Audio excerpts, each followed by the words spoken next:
Você já se perguntou por que Moraes fez isso agora? Porque ele mandou o Bolsonaro lá para uma prisão domiciliar, mas tirou todas as formas de comunicação do Bolsonaro? Porque nós estamos nos aproximando de uma das eleições mais importantes de todos os tempos. Apenas o Senado consegue colocar um freio nos ministros da Suprema Corte e nas arbitrariedades de pessoas como Alexandre de Moraes.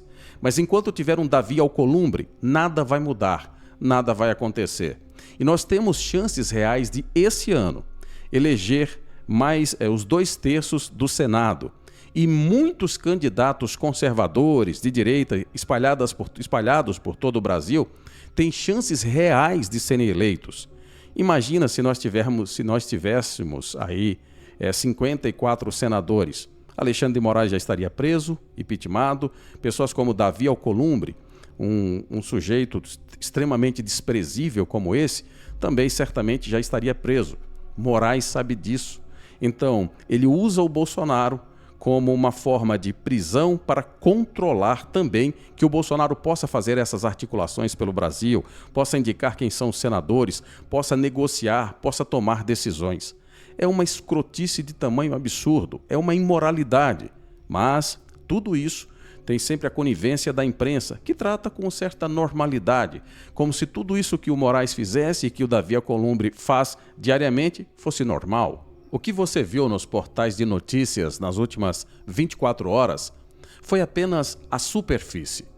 Estão todos celebrando uma vitória humanitária da direita, mas a verdade é que acabaram de montar o maior esquema de chantagem institucional da história dessa chamada Nova República.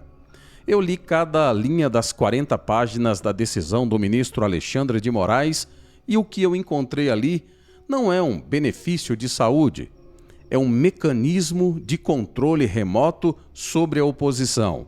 Hoje eu vou te mostrar exatamente onde a linha desse anzol está presa e por que os próximos 90 dias serão os mais perigosos para quem ousa desafiar o sistema. Se você quer entender o jogo real e não a versão da mídia, fica comigo até o final. Com o Bolsonaro em casa, sob a ameaça de voltar para a cela a qualquer momento, Moraes ganha um freio de mão absoluto para colocar na oposição. Eles agora têm o poder de negociar o silêncio da direita em troca da manutenção da prisão domiciliar do Bolsonaro. É a instrumentalização de uma agonia de um homem de 71 anos para garantir que o sistema não seja incomodado. Quem ousará desafiar Moraes, sabendo que o preço pode ser o retorno imediato de Bolsonaro ao regime fechado? Moraes sabe muito bem disso. Não é à toa que ele toma essas medidas pensadas milimetricamente. A domiciliar de Jair Bolsonaro não é um recuo do STF. Nunca foi. É o aperfeiçoamento do controle. O anzol está cravado e a linha está esticada. O que nos resta agora é a lucidez de não cairmos nessa narrativa de vitória. Se você valoriza esse tipo de investigação e quer entender os bastidores que a TV não mostra, eu te convido a fazer parte da nossa comunidade. Esse é o momento de você se inscrever nesse canal, ativar o sininho e compartilhar esse vídeo. A verdade é a única ferramenta que eles não conseguem monitorar com tornozeleiras. E eu preciso do seu apoio, da sua ajuda, para tornar esse canal mais robusto, mais forte e para que esse vídeo possa chegar para mais pessoas. Na terça-feira, o Brasil parou com a notícia sobre Bolsonaro estar em prisão domiciliar.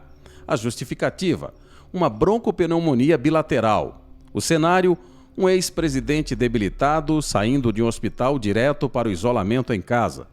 Mas como jornalista e investigador, eu aprendi que no STF não existe bondade sem um objetivo estratégico.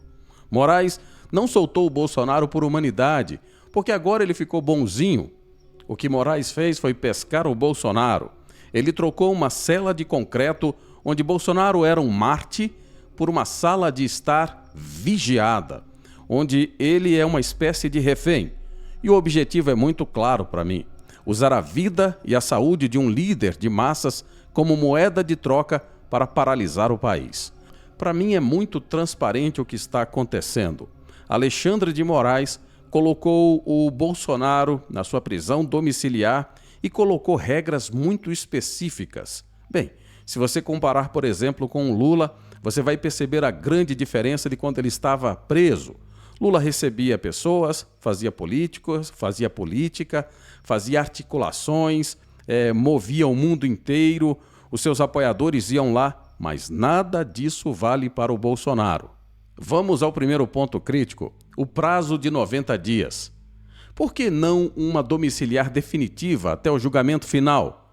Por que 90 dias? No direito penal, isso tem nome, é rédea curta. Moraes estabeleceu um ciclo de renovação da angústia. A cada 3 meses, a defesa terá que provar que ele continua doente e o ministro terá que decidir se ele volta ou não para a papudinha. Isso cria uma mordaça psicológica nos filhos e nos aliados do Bolsonaro no Congresso. Toda vez que um parlamentar da oposição pensa em subir o tom contra o Supremo, ele vai lembrar que o destino do pai deles, dos filhos do Bolsonaro, ou então do líder, depende da boa vontade de quem segura a caneta. Isso, na verdade, é um grande sequestro institucionalizado em tempo real. É evidente que Moraes pensou isso milimetricamente.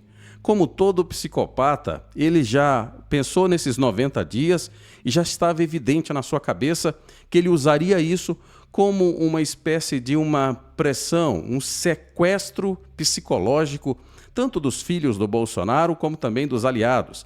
Afinal de contas, esse ano é um ano eleitoral.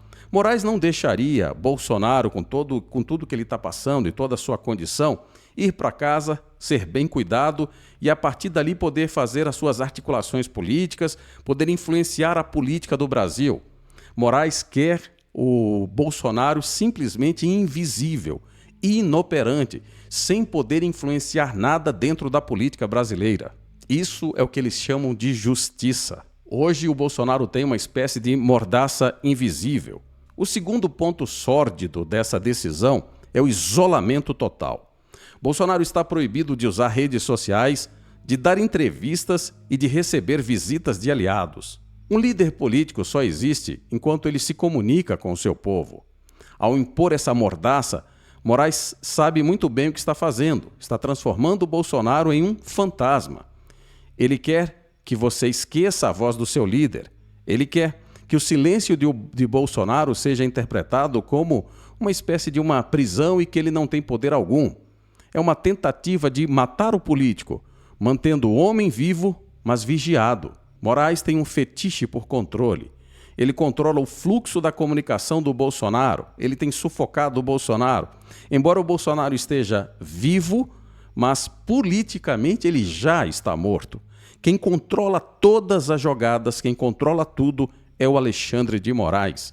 Isso, sem dúvida alguma, é uma grande psicopatia.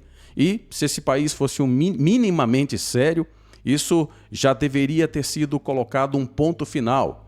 Mas Moraes tem superpoderes porque por trás dele existe toda uma casta de corruptos, bandidos que o mantém no poder, porque parte deles depende dessas ações arbitrárias e a outra parte se beneficia dessas arbitrariedades, desse abuso de poder, dessa linha ditatorial que o Alexandre de Moraes impõe ao Brasil e impõe a uma parte de políticos conservadores, como é o caso do Bolsonaro.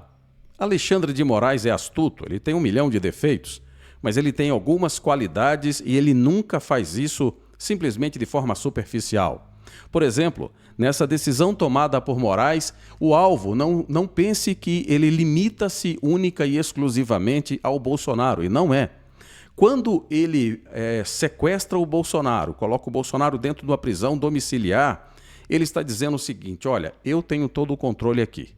Só que eu tenho o controle do jogo político, eu tenho o controle da direita. E ele pode aumentar a pressão ou diminuir a pressão de acordo com o que está acontecendo no Congresso Nacional com essa parte da oposição dos parlamentares. Esse é aquele momento de você se inscrever no canal, se você ainda não é inscrito, e de você compartilhar para que mais pessoas possam participar da discussão junto conosco aqui.